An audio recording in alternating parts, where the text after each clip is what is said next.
Hello RV people, how's everybody doing? Alright, on today's video we're going to be changing the carburetor for this Onan MicroQuiet 4000 generator.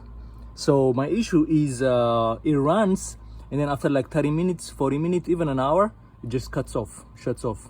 So basically the main things on this generator is your carburetor, and then right here over here you have your fuel pump, and then your fuel filter, and then you have this solenoid too. But if this solenoid goes bad, your generator basically won't start. I mean, it won't have any power. So that's that's not the problem.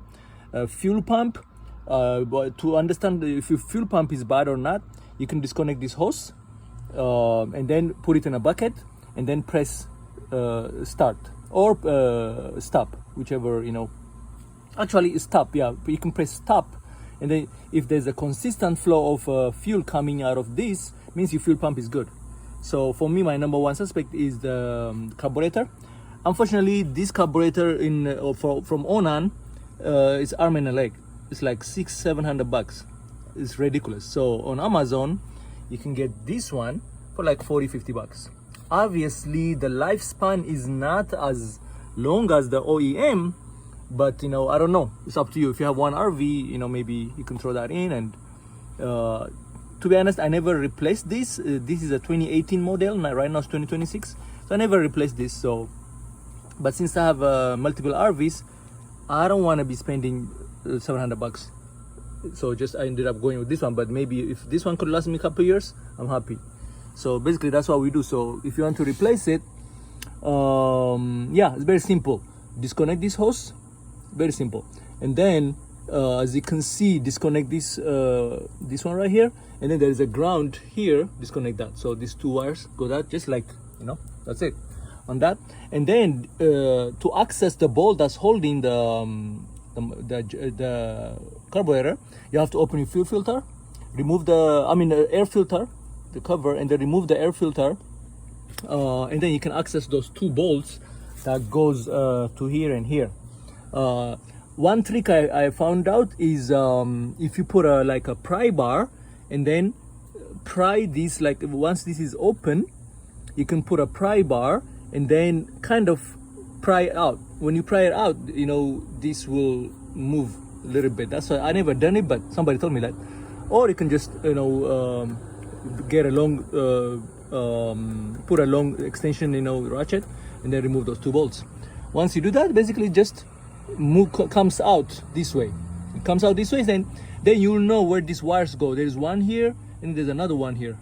So just like that, yeah, you just have to match them, put them here, and then put the other one here, and then before you put it back. And then I think there might be a gasket too. So the item comes with a new gasket. So put the new gasket and then put it back and tie it, and yeah, that's basically it. All right, hope this helps. I'll show you after I finish. All right guys, so yeah, I took out the bolts from here, and I didn't pry anything. I just put 10mm long socket, and then just remove that, and then you can just slide it. These are the bolts holding the long ones. And then on this side there is this gasket. So you just have to slide it out. That gasket, it goes out like this, it goes like this, facing this way. So just the way it is, just take a picture, and then disconnect to the ground, and then the other one now is basically disconnecting this part.